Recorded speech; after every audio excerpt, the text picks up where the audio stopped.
모든 것을 해낼 수 있다. 모든 것을 해낼 수 있다면 분명 능력이죠. 능력. 자, 그렇다면 우리는 이제 능력자가 될 수가 있다는 얘기입니다. 사람이 가진 능력이라고 하는 것은 나보다도 나 이외의 조건에 좌우될 때가 많아요. 대표적인 경우가 예전 왕정시대입니다. 왕정시대를 보게 되면 양반이냐 혹은 상놈이냐에 따라서 사람의 가는 길이 달라지지요. 아무리 똑똑해도 상놈이나 서자 출신의 경우에는 찬밥이었습니다. 그러나 그 중에서도 예를 들어 줄을 잘 서게 되면 또 달라져요. 대표적인 사람이 장영실이지요. 장영실은 국노비였습니다. 관노. 사실상 조금 직급 있는 사람이면 아무렇게나 막 부려먹을 수 있는 사람이 관노였거든요. 예를 들어서 이제 여자가 관노였다 하게 되면 그건 뭐 생각하기도 끔찍합니다. 그런 계급이었는데 그만 세종대왕의 줄을 잡잖아요. 물론 이제 태종 때서부터 눈에 들었어요. 뭘 만들면 뚝딱 잘 만들었거든요. 그리고 이제 완전히 세종대왕의 총애를 받으면서 사실상 조선시대 최고의 과학자가 됐습니다. 자, 이걸 보게 되면 대체적으로 이제 우리의 능력이라고 하는 것은 어릴 때는 부모에 의해서 좌우가 되고 커서는 어디에 줄을 서느냐에 따라서 능력의 있고 없음 혹은 능력의 발휘 여부가 좌우가 된다라고 말할 수 있어요. 오늘 우리가 읽은 본문 사도 바울의 신앙 고백입니다. 그리고 빌립보 교회 성도들을 향한 권면이죠. 바로 이 권면에서 사도 바울은 이렇게 자신 있게 얘기를 합니다. 나는 모든 것을 할 수 있다는 거예요. 물론 중요한 전제가 있죠. 능력 주시는 자 안에서. 자, 그러니까 사도 바울은 줄을 잘 선 사람이에요. 능력 주시는 자에게 줄을 섰기 때문에 그 까닭에 모든 것을 할 수 있느니라. 여러분 그 장영실만 해도 사실상 조선시대 최고의 과학자로 평가되는 사람이었지만 세종대왕의 줄에 서지 않았다면 빛을 보질 못했을 거예요. 그 예를 들어서 장영실이 자경루라든지 이런 기가 막힌 물건들을 발명했을 때 세종대왕이 벼슬을 좀 올려주려고 했다고. 벼슬을 올려주려고 할 때마다 얼마나 반대가 심했는지 모릅니다. 물론 나중에는 이제 종상품까지 오르긴 했습니다만은 어떻든 그 세종대왕의 총애를 받는 줄에 서 있기 때문에 자기가 가지고 있는 잠재력과 능력을 발휘해낼 수 있었다고 하는 거죠. 자, 그러나 이제 우리 영적인 차원에서 볼 때 사도 바울이 우리에게 가르쳐주는 것이 있습니다. 자기도 능력 주시는 자 안에서 모든 것을 할 수 있는 것처럼 여러분들도 모든 것을 할 수 있다는 거죠. 근데 우리도 모든 것을 할 수 있다는 거예요. 나도 모든 것을 할 수 있다. 할렐루야. 한번 자기 이름을 넣어서 한번 외쳐보는 거예요.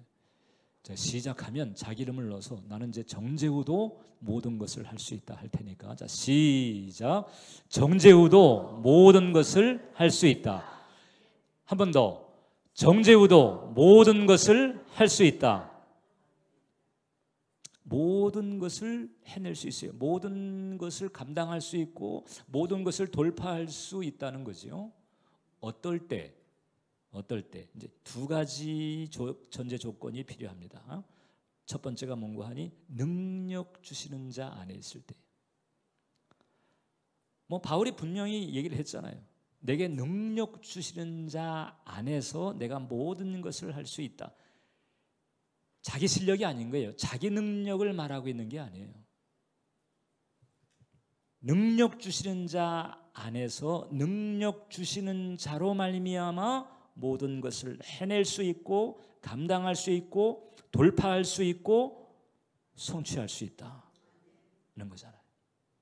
능력 주시는 자 안에 거하는 것이 중요합니다. 이 조건만 되면요, 넉넉한 인생을 살아갈 수가 있어요. 넉넉한 마음을 가지고 넉넉한 인생을 살아갈 수가 있다는 거죠.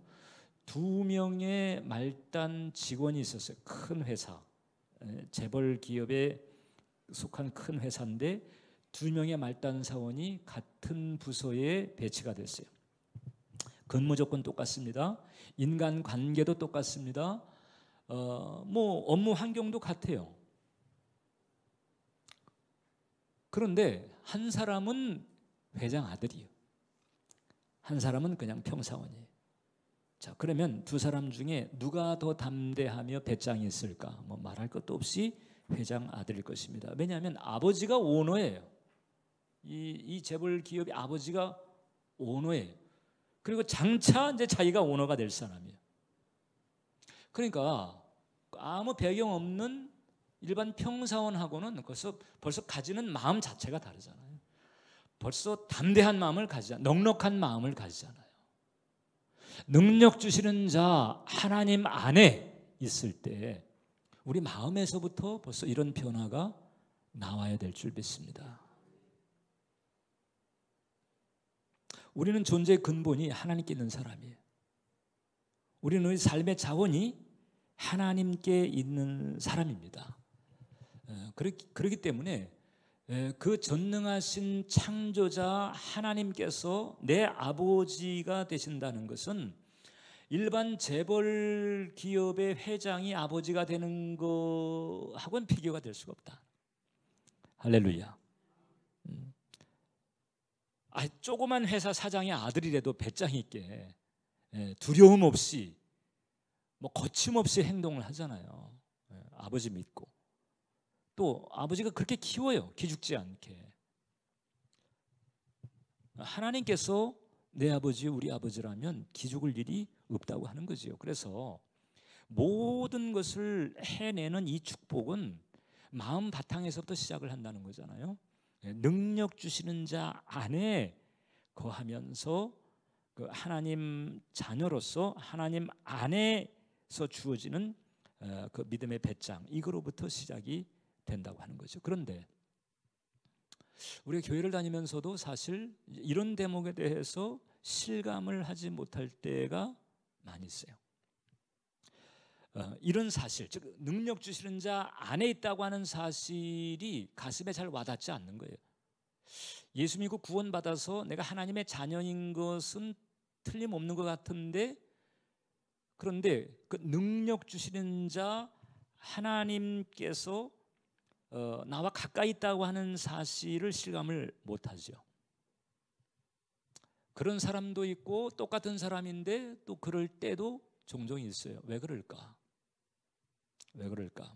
죄를 지었을 때 그럴 수 있죠. 여러 가지 이유가 있을 수 있지만은 죄라든지 딱히 내가 알만한 이유가 없음에도 불구하고 오히려 그 능력 주시는 자 그 하나님과 좀 가깝기를 원하고 있음에도 불구하고 실감이 안 나는 이유가 있다면 몽고하니 하나님을 지식으로는 아는데 인격적으로 경험을 하지 못했기 때문에 그렇습니다.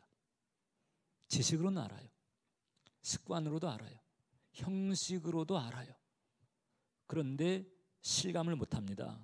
인격적인 경험을 못했거나 그 경험이 약하기 때문에 그렇습니다. 성경을 보면 우리들은 이 그리스도 예수를 구주로 영접하는 그 시점에 하나님에게 입양이 된 입양 아들과 같다는 거죠. 대부분 머리가 이제 커서 입양이 된 것과 똑같아요. 로마서 8장 15절을 보면 너희는 다시 무수하는 종의 영을 받지 아니하고 양자의 영을 받았으므로 우리가 아바 아버지라고 부르짖느니라 그랬어요. 양자의 영, 성령이십니다. 우리가 이전에는 지옥의 자식이었어요. 마귀의 종이었고 지옥의 자식이었습니다. 하나님에게는 진노의 대상이었어요. 그런데 어느 날 예수 그리스도의 구원의 복음이 내게 전해지면서 내가 그것을 아멘하고 받아들였고 바로 그때 양자의 영 성령께서 내 영에 내주하시면서 거하시게 됐어요. 그때 나는 이제 하나님의 자녀가 된 거지요. 입양이 된 것과 똑같습니다. 그런데 통상적으로 머리가 커서 입양이 된 아이들을 보게 되면 스타일이 둘로 나뉜다고 그래요. 하나는 뭔고하니 양부모의 사랑을 신뢰하고 가까이 하는 그런 아이가 있는가 하면, 또 하나는 항상 눈치를 보고 스스로 거리를 두는 거예요. 양부모가 눈치를 주는 게 아니에요. 양부모는 온전한 사랑으로 자꾸 품으려고 가까이 하려고 하는데, 그런데 아이 스스로가 입양되기 이전에 겪었던 여러 가지 그 어떤 어려운 상황들, 그 어려운 상황들에서 뿌리 내린 부정적인 정서, 이런 것들 때문에 낮은 자존감 같은 것이겠죠. 이런 것들 때문에 그래서 스스로 자꾸 눈치를 보고 거리를 둔다고 하는 거예요. 부모 입장에서는 안타까울 뿐입니다. 자, 이렇게 해서 스스로 거리를 두면서 부모와의 사이에 인격적인 교감이 없다고 한다면, 그럼 자녀라도 거리감이 있죠. 한 집에 살아도 거리감이 있어요. 아버지가 아니에요. 아저씨 같아. 이렇게 되는 거지. 하나님과의 관계도 마찬가지입니다. 내가 가지고 있는 신앙이 힘이 되려면 하나님과의 사이에 인격적인 경험이 있어야 되고, 그 경험을 통해서 인격적인 관계가 열려야 된다라고 하는 거지요. 자, 그러면 이렇게 우리가 하나님을 인격적으로 경험하고 그 인격적인 관계가 열리게 하려면 어떻게 하면 될까? 그것은 이제 입양아의 경우와 유사하다고 보면 되는 거예요. 마치 입양된 아이가 양부모하고 진정으로 가까워지려면 어떻게 해야 될까요? 입양된 아이가, 양부모는 문제가 없어요. 양부모는 사랑으로 계속 품고 사랑으로 가까이 하려고 하는데, 이 아이가 스스로 낮은 자존감을 가지고 스스로 눈치를 보고 스스로 거리를 뒀단 말이죠. 이제 이런 상태가 개선이 되려면 어떻게 해야 될까? 이 아이가 양부모의 사랑을 일단 신뢰하고 양부모에게 가까이 다가가는 거죠. 양부모에게 가까이 다가가서 함께 하면서 교제하고 교감하려고 노력을 할 때에 비로소 그 거리감이 사라지게 되고, 그리고 인격적인 그런 그 온전한 연합의 상태에 들어갈 수가 있게 되는 것과 마찬가지입니다. 우리를 향한 하나님의 사랑은 문제가 없어요. 할렐루야. 여러분들을 향한 하나님의 사랑은 문제가 없어요. 문제가 없어요. 예수님은 십자가에 못 박히기까지 증명된 사랑입니다. 문제는 우리지요. 우리가 그분과의 사이에 거리를 두고 있는 거예요. 이제 그 거리를 좁혀야 됩니다. 근데 그 거리를 좁힐 수 있는 가장 중요한 통로가 바로 뭔가 하니 예배라고 하는 것이다. 영이신 하나님, 보이지 않는 하나님께서 우리로 하여금 하나님 당신을 인격적으로 경험할 수 있도록 열어놓으신 통로가 예배라고 하는 것이다. 자, 우리 은혜의 정원교회에서는요, 예배라고 하는 단어를 형식적으로 생각하지 않도록 합시다. 그러니까 아무튼 제가 설교하든지 티칭을 하든지 어느 때든지 제가 예배라는 말을 할 때에는 사도신경으로 시작해가지고 축도로 끝나는 어떤 의식이나 형식으로서 예배를 말하는 것이 아니고, 뭐 주일이 됐든 뭐 주중이 됐든 아니면 교회가 됐든 아니면 운전하는 차 안이 됐든 아니면 집안의 골방이 됐든지 간에 언제 어느 때든지 아니면 길에 걸어가는 때든지 언제 어느 때든지 하나님을 사랑하는 마음을 가지고 하나님에 대해서 갈망하면서 하나님을 인정하고 하나님을 높여드리고 하나님께 감사와 찬양을 올려드리는 그런 마음, 혹은 그런 시간, 그게 바로 예배인 거예요. 하나님은 그런 예배를 통해서 영이신 당신을 인격적으로 경험할 수 있도록 길을 열어놓으셨습니다. 그래서 제가 지금 말씀드린 것과 같은 그런 마음을 가지고 예배하면서 나아가지 않으면 하나님을 인격적으로 만나기는 어렵다. 예배드리는 마음을 가지지 않고 그래서 하나님을 인격적으로 만나는 그런 바탕이 없으면요, 교회를 다녀도 이제 자꾸 두고 보는 쪽으로 가려고 합니다. 두고 보는 쪽으로. 나를 어떻게 대하나, 하나님께서 계신다고는 하는데 나를 어떻게 하나, 이 문제는 어떻게 다루실래나, 자꾸 두고 보는 쪽으로 가는 거예요. 그래서 하나님을 예배하는 사람이 아니고 하나님을 관망하는 사람이 되는 거예요. 그 상태는 개선이 돼야 되는 거죠. 그래서 예배 형식이나 예배 방법보다도 더 중요한 것이 있는데 그것은 바로 예배자의 마음과 자세, 예배자의 마음이 제일 중요한 거예요. 여러분, 그 언어에도 두 가지가 있다고 그러잖아요. 하나는 말의 언어가 있고 또 하나는 이 관계성의 언어라고 하는 게 있다는 거죠. 즉 입으로 발성되는 언어가 있는가 하면 이 관계성으로 나타나는 언어가 있다. 관계성으로 나타나는 언어를 쉽게 표현하면 바디랭귀지입니다. 근데 이 말과 이 바디랭귀지가 다를 때가 많다는 거잖아요. 부부지간에 조금 분위기가 쎄해졌어요. 그 부인이 설거지를 하고 있어요. 남편이 이제 밖에 나가다 들어왔는데 쎄한 분위기에서 물어봤어요. 당신 어디 좀 기분이 안 좋아? 이제 이렇게 물어봤더니 그 부인이 얘기했어요. 아니, 입으로는 틀림없이 아니라고 그랬어요. 말의 언어는 아니라고 해놓고 그 다음에 설거지를 하고 있는데 그냥 뭐 문 닫는데 그냥 쾅. 이게 다르잖아요, 벌써. 그러니까 입으로 나오는 말이 오히려 아닌 거잖아요. 진심을 담고 있는 게 관계성의 언어. 즉 관계성의 언어라고 하는 것은 바디랭귀지고 바디랭귀지의 본질은 마음인 거죠. 마음을 그대로 표현하고 있는 거죠.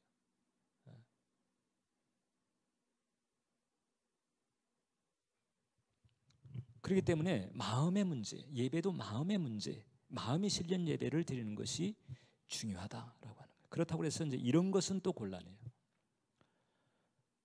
어떤 사업하는 집사님이 계셨는데 늘상 이분은 주일 되면 골프장을 가네. 사업상 이러면서 늘 골프장을 가는 거예요.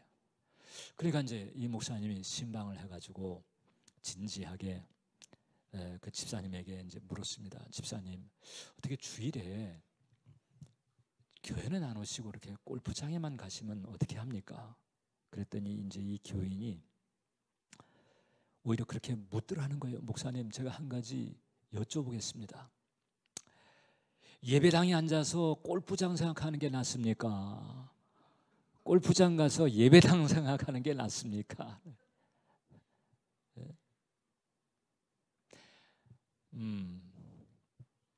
참 답하기가 곤란한. 정답은 예배당에 와서 주님 생각하는 게 제일 정답입니다만 마음의 문제라고 하는 것을 우리에게 가르쳐주는 조크지요. 그래서 요한복음 4장 23절을 보면 이런 말씀하고 있잖아요. 아버지께 예배하는 자들은 그러지 않았습니다. 그 가운데 뭐가 하나 들어가잖아요. 아버지께 참되게 예배하는 자들. 자, 예수님께서 그냥 아버지께 예배하는 자들은 영과 진리로 예배할 때가 오나니 이렇게 말씀하실 수도 있는데 굳이 참되게라고 하는 표현을 집어넣은 것은 뭘까요? 어떤 경우에는 거짓되게 예배하는 자들이 있다는 것이고 형식적으로 예배하는 자들이 있다는 것이고 건성으로 예배하는 자들도 있다는 거잖아요. 근데 그 중에서 하나님께서 찾는 자들은 어떤 사람들이냐? 참되게 예배하는 자들이다. 마음을 실어서 예배하는 자들이다. 이런 사람은요 하나님이 찾아요. 우리는 이제 우리가 예배를 통해서 우리가 하나님을 찾잖아요. 하나님 좀 역사해 주세요. 나타나 주세요. 만나고 싶어요. 우리가 하나님을 찾고 있는데 정작 하나님 입장에서는 내가 너희를 찾고 있어. 참되게 예배하는 자를 찾고 있어. 참되게 예배하는 자들이 눈에 보이면 아버지께서는 찾아오시는 거란 말이죠. 그러니까 사실 아버지 만나는 길이 원리적으로는 간단합니다. 그냥 참되게 예배드리면 돼. 그러면 그분이 찾아와요. 내가 그분 찾기 위해서 뭐 무슨 어느 기도원 뭐 어느 집회 그냥 여기저기 막 쫓아다닐 필요가 사실 없어요.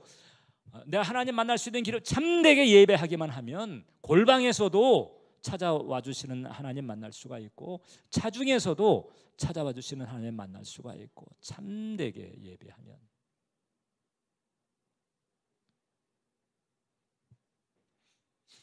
마음을 실어야 된다. 그래서 제가 여러분들에게 제안하는 게 있어요. 제가 이 제안을 할까 말까 어제 설교 준비하면서 솔직히 망설였어요. 왜냐하면 워낙이 지금 요즘의 대세가 어떤지를 알기 때문에 이 대세를 거스르는 제안을 하기가 제가 좀 부담이 되더라는 거죠. 그래서 좀 심하게 표현하게 되면은 이런 제안을 한다고 하는 것은 달걀로 바위를 두드리는 격 아니겠는가 하는 생각이 들면서도 어떻든 우리 은혜 정원 교회에서는 앞으로 이렇게 가야 되겠다 마음 먹고 그렇게 되기를 기도하면서 내가 제안을 해야 되겠다. 목사님이 어떤 제안을 하시려고 지금 저러시나. 간단해요. 얼마든지 할 수 있어요. 한번 따라서 해볼래요? 따라서 해보세요. 토요일 밤에는 예배를 준비하자. 이거예요. 난 토요일 낮이라고도 하지 않았어요. 토요일 밤에 예배를 준비하자. 뭐 인터넷이라든지 영화라든지 TV라든지 어느 정도 하고 이제 어느 정도 토요일 밤 시간에는 이제는 우리가 내일 주님 만날 준비를 하자. 그리고 미리 죄와 허물을 주님 앞에 정리하는 시간도 가지고 또 하나님에게 하나님 만나기를 소원합니다. 하나님의 은혜를 제가 사모합니다. 말씀도 미리 드리고 그리고 좀 잠자리에 늦게 들지 말고 제대로 들면서 그 예배드리기에 최상의 컨디션으로 좀 심신의 상태를 좀 준비하고. 할렐루야. 제가 왜 이제 이런 제안을 부담스럽게 생각했는가 하니 워낙이 뭐 인터넷 게임, 영화, TV 그리고 사람들 만나고 이런 것들이 이제 대세가 됐어요. 이게 말이죠. 영화나 TV라든가 인터넷이 발명되기 전에는 좀 덜했어요. 그때는요. 이렇게 사람들의 흥미나 관심을 뺏는 것들이 적었기 때문에 그 시절에 제가 생각해도 제 어렸을 때에 동네에 있는 교회에서 뭘 한다고 그러면 다 구경 갔어요. 뭐 다른 할 게 없으니까. 그러니까 20세기 들어와 가지고 그러니까 1900년대 초에 뭐 웨일즈 부흥이 있었고 인도에 부흥이 있었고 우리 한국의 원산이나 평양에 부흥이 있었고 이런 그 영적인 부흥이 있었을 때를 보면요. 거기에는 뭐 다른 데에 흥미를 뺏길 게 없었어요. 그래서 어딘가에서 뭔가 특별한 일이 벌어지게 되면은 사람들이 우하고 또 거기에 모이기도 했죠. 근데 지금은 워낙에 사람들의 마음을 뺏는 것들이 많이 생겼어요. 그래서 그 20세기 초에 일어났던 그 부흥의 역사들이 지금은 소문으로 듣기가 어려워요. 그 영적 부흥이 일어났다고 해도 오래 가지 않고 영적 부흥의 퀄리티도 예전에 비해서 많이 떨어지는 것 같고 뭔가 좀 감각적이고 뭐 이런 흥미 위주 쪽으로 자꾸 쏠리는 그런 경향도 없지 않은 것 같고 좀 시대가 대세가 그렇다고 그래서 우리가 그냥 그 대세에 파묻혀서 휩쓸려 가서는 안 되겠다. 그래서 우리 은혜정원교회에서는 토요일 밤에는 예배를 준비를 좀 하자. 할렐루야. 물론 여러 가지 가사라든가 뭐 여러 가지 어떤 뭐 생활의 필수적인 일 때문에 못하는 경우가 있을 수도 있지요. 그런 거라면 주님께서 이해를 하실 거예요. 근데 여유가 있는데 그 여유 있는 그런 시간 때문에 이제 그 다음 주일에 주님 만나는 이 예배가 손상이 된다 하는 것은 주님께서도 원치는 않으실 것이다. 토요일은 밤이 좋아. 그 노래로 인기를 끌었던 그 김종찬 씨 있잖아요. 지금 목사님 됐어요. 그분 간증할 때 그럼 회개를 하잖아요. 토요일은 밤이 좋아 이렇게 하는 통에 토요일 많이 헷갈리게 해가지고 지금 깨닫고 보니까 주일을 망치는 주범이었습니다. 제가 회개를 했잖아요.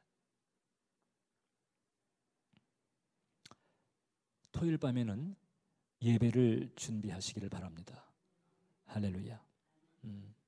그래서 어떻든 우리가 마음이 실린 예배를 드리는 것을 통해서 우리는 살아계신 그리고 영이신 하나님을 인격적으로 경험하고 그 관계가 깊어지는 은혜를 받을 수가 있다. 예배를 통해서 그 은혜를 공급받으면 그 다음에 세상과의 싸움에서는 이제 주도하는 입장에 설 수가 있어요. 기선을 제압하는 자리에 설 수가 있다고 하는 거죠. 그 점을 잊어서는 안 돼요. 영과 진리로 마음을 실어서 예비하는 자 주를 잘 서고 있는 거죠. 두 번째 이제 마지막입니다. 어떨 때 우리가 또 모든 것을 할 수 있는 능력을 공급받는가? 하나님의 음성이 우리 내면에 울릴 때입니다.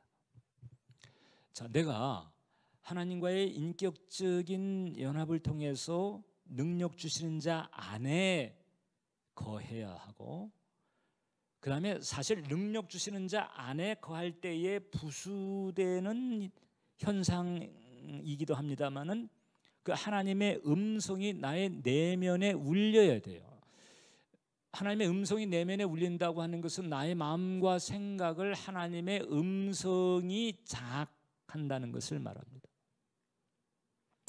여러분, 우리를 둘러싸고 있는 환경은 아담의 타락 이래로 저주의 가시체, 저주의 엉겅퀴가 가득 돋아났어요.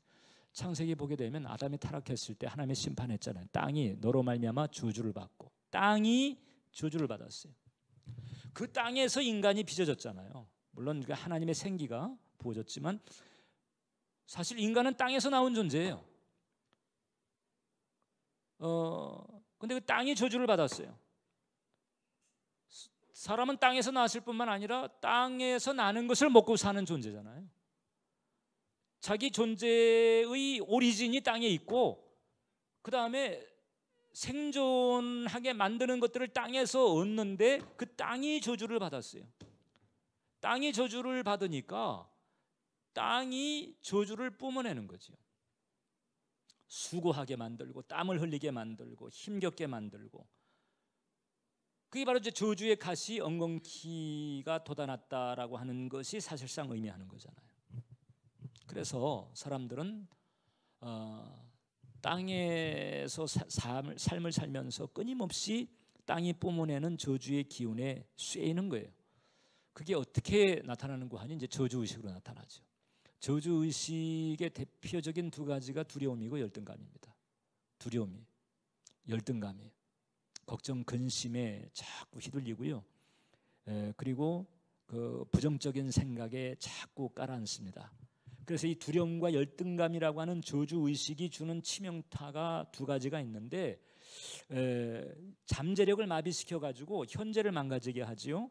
그 다음에 꿈을 잃어버리게 해서 꿈을 받았어도 꿈을 보질 못하는 거예요. 현실에 매여서. 그래가지고 미래를 상실하게 만들어요. 현재가 망가지고 미래를 상실하게 하지요. 뭐가? 저주의식이. 이 땅이 뿜어내는 저주의식이. 땅이라고 하는 것은 환경을 말합니다. 환경들. 그래서 이 환경들이 주는 압박 때문에 그 환경 가운데 살아가는 인생 자체가 고통스럽다 그러잖아요. 따라서 우리가 이 환경을 이기려면, 이 저주의식을 뿜어내는 환경을 제압하려면 우리는 이 저주의식을 버리는 것으로부터 시작을 해야 된다라고 하는 거죠. 근데 우리의 의식 가운데 있는 저주의식, 이 두려움이나 혹은 열등감 혹은 이에 준하는 이 부정적인 그런 의식들인데, 이런 저주의식들은 우리 삶의 일부예요. 왜냐하면 우리가 이제까지 살아오면서 그것을 겪었어요. 어두운 일들을 겪었어요. 아픔을 겪었어요. 엄연한 사실들이고 그건 내 삶의 일부예요. 내 인생의 한 부분이죠. 그걸 무슨 뭐 조선무 자르듯이 딱 잘라가지고 떼어낼 수가 없는 거예요. 나의 일부예요.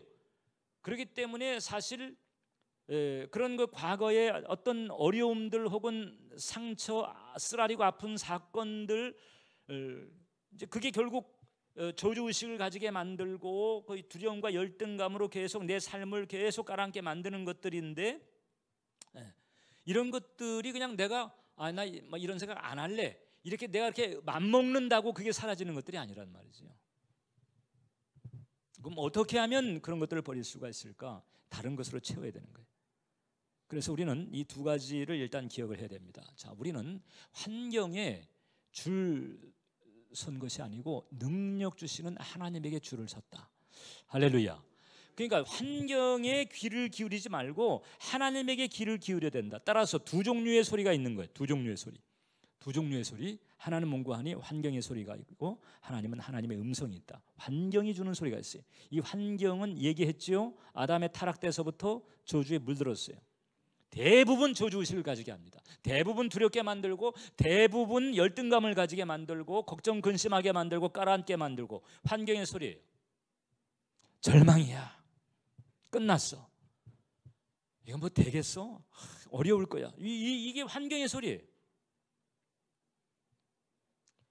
그럼 어떤 게 하나님의 음성일까? 하나님의 음성은 이런 거죠. 믿는 자에게는 능치 못한 일이 없어. 모든 것이 합력해서 선이 될 거야. 이 모든 일에 우리는 넉넉히 이길 수가 있어. 또 예수님이 이렇게 말씀하잖아요. 내가 그 모든 질고 병고들을 내가 십자가에서 대신 내가 걸머지지 않았니? 이게 하나님의 음성이란 말이죠. 근데 이제 하나님의 음성이라고 하는 것은 내가 믿음으로 붙잡아야 되는 거예요. 그건 하나님의 약속이에요. 그 약속을 내가 신뢰해야 되는 에너지가 필요해요. 근데 환경이라고 하는 것은 내가 겪었어요, 아팠어요, 엄연한 사실이에요. 엄연한 팩트가 주는 이 임팩트 때문에 자꾸 우리가 밀리는 거예요. 그래서 우리는 의지적으로 애를 써야 돼요. 의지적으로 환경의 소리가 아니라 하나님의 음성이 나의 내면에 울리게 해야 된다. 울리게, 계속 울려 퍼지게 해야 되는 거예요. 그러지 않으면요, 곧바로 그때 겪었던 사건, 그때 나를 힘들게 했던 그 일 혹은 그 사람, 그것 때문에 결과적으로 현재까지 이어지고 있는 그런 수고하고 무거운 짐들로 말미암은 그 어둠의 기운에 금방 또 휘둘리게 되는 것이 우리인 거예요. 그러니까 우리가 주의를 해야 된다. 나의 내면에 어떤 소리가 울리는가, 이걸 주의해야 돼요. 잠깐의 순간이라도 긍정의 소리가 내면에 울리게 할 때에 그것이 어떤 위력을 발휘하는가, 우리 국민 모두가 다 그것을 한번 본 적이 있어요. 그 리우 올림픽에서 일어났던 일인데 영상 잠깐 한번 보시겠습니다.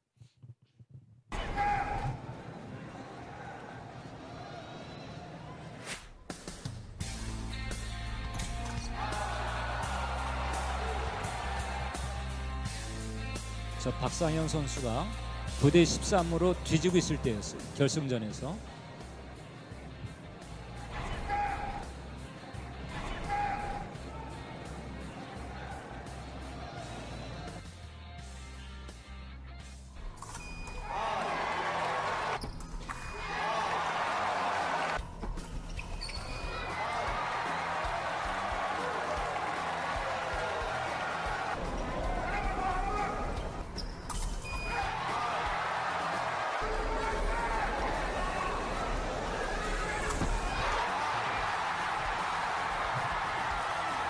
저 짜릿하잖아요.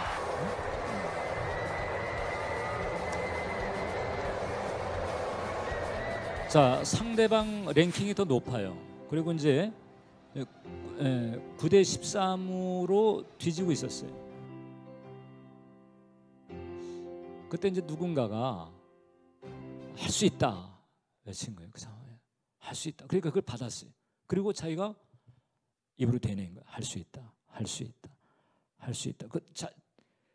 자기 의식에, 자기 내면에 할 수 있다가 울리게 했어요. 할 수 있다.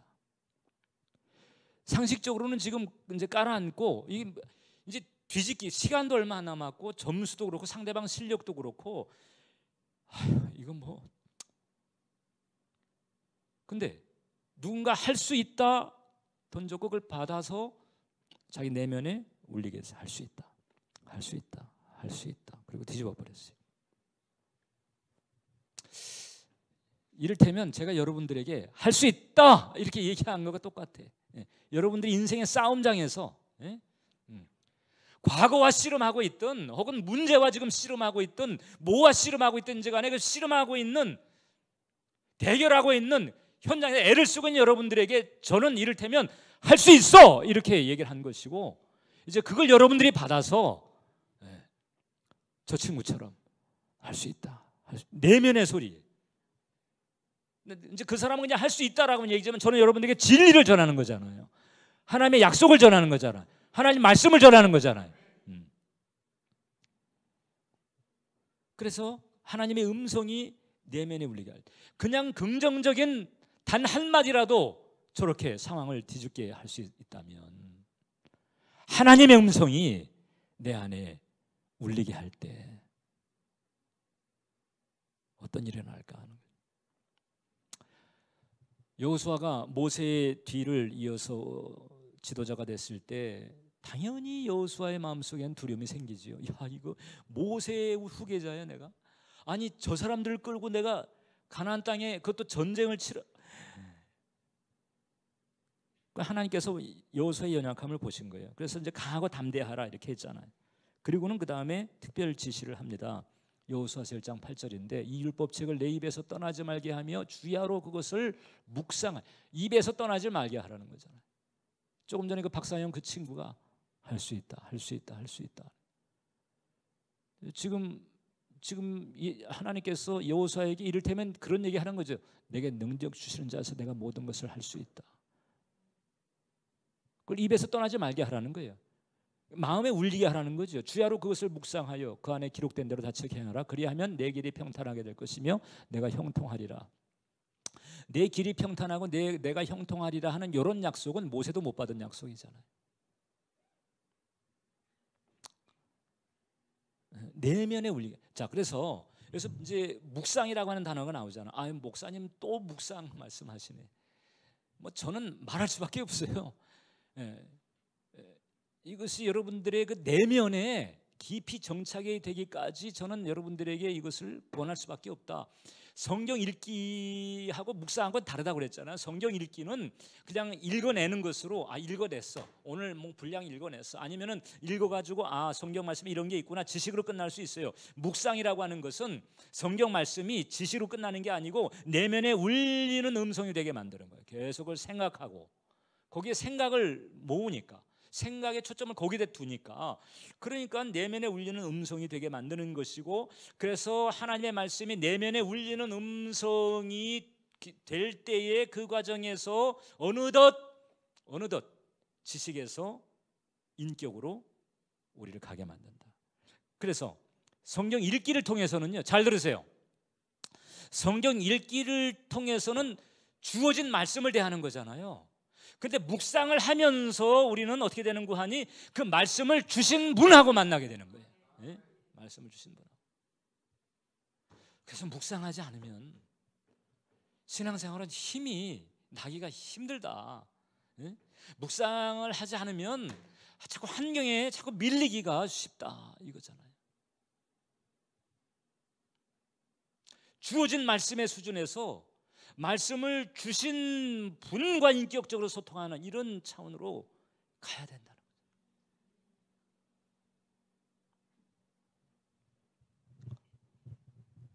한 사람 얘기만 하고 소개를 마치겠습니다. 헨리 존 카이저라고 하는 사람이 있었어요.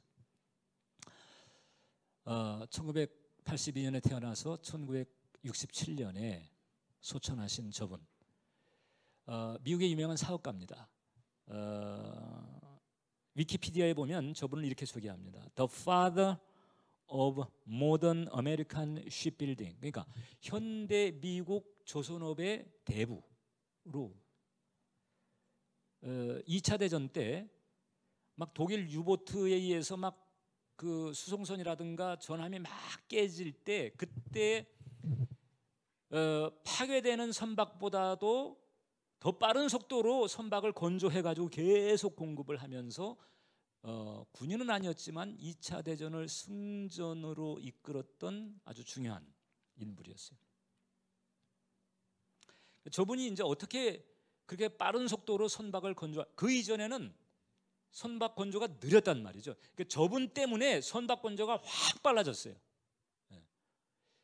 뭐 8일 만인가 아무튼 8, 9일 만에 그냥 배를 뚝딱뚝딱 하나 만들어.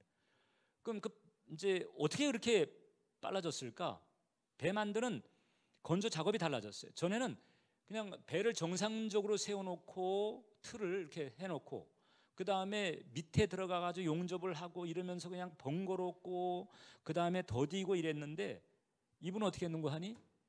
배를 그렇게 만들지 말라. 거꾸로 뒤집어 놓고 그 위에 올라가가지고 작업을 하고 이렇게 하니까 작업이 쉽고 용이하고 빠르고 이렇게 된 거예요. 그래가지고 소위 미국 현대 조선업의 대부가 된 거고 사업적으로도 대단한 성공을 거둔 사람이죠. 왜 저분 얘기를 하는고 하니? 저분 지론이 그거예요. 능력 주시는 자 안에서 못할 게 없다. 늘 그런 마음을 가지고 크리스찬이었고 그러니까 그 선박 건조 방법을 바꿔서 할 때의 전통적인 방법에 익숙했던 사람들이 비판을 한 거잖아요. 공격을 하고 어떻게 저런 식으로 하냐, 좀 무식하게. 그렇게 비판을 하는 사람들에게 이 존 카이저는 그렇게 얘기를 한 거예요. 하나님께서 능력을 주시는데 한계가 어디 있냐? 당신들은 나를 무식하다고 하지만 내가 보기에는 하나님을 모르는 당신들이 더 무식하다. 제가 왜 이분 얘기를 하는 거 하니? 이분은 어렸을 때서부터 원래 집안이 가난했어요. 13살 때에 학교를 중퇴를 하고요. 사진관에서 보조기사로 일하면서 그냥 이것저것 닥치는 대로 하면서 생활을 했던 사람이었지만은 그러나 마음 중심에, 그러니까 이분은 환경적으로는 흙수저였어요. 환경적으로 흙수저였는데 이분이 어떻게 했는고 하니 하나님에게 줄을 서면서 금수저가 된 거야. 세상의 스펙으로는 흙수저인데 영적으로는 금수저가 돼버린 거예요. 내게 능력 주시는 자 안에서 내가 모든 것을 할 수 있다.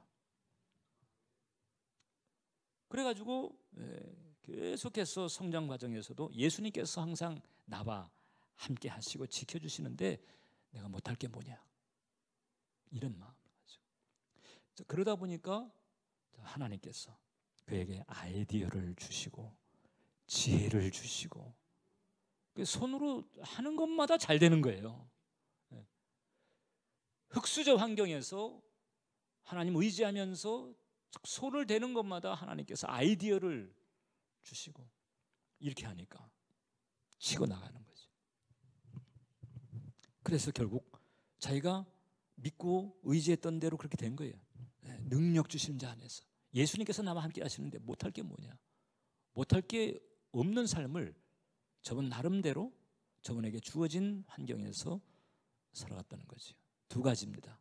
능력 주시는 자 안에 거하고 하나님의 음성이 내면에 울리게 하라. 자칫 한순간조차도 하나님의 음성이 작아지게 되면 여러분들 잊지 마세요. 저주의식이 또 설쳐요. 또 금방 가라앉아. 그러지 말자. 하나님 말씀에 마음을 묻게 되시기를 주님의 이름으로 축원합니다. 기도하겠습니다.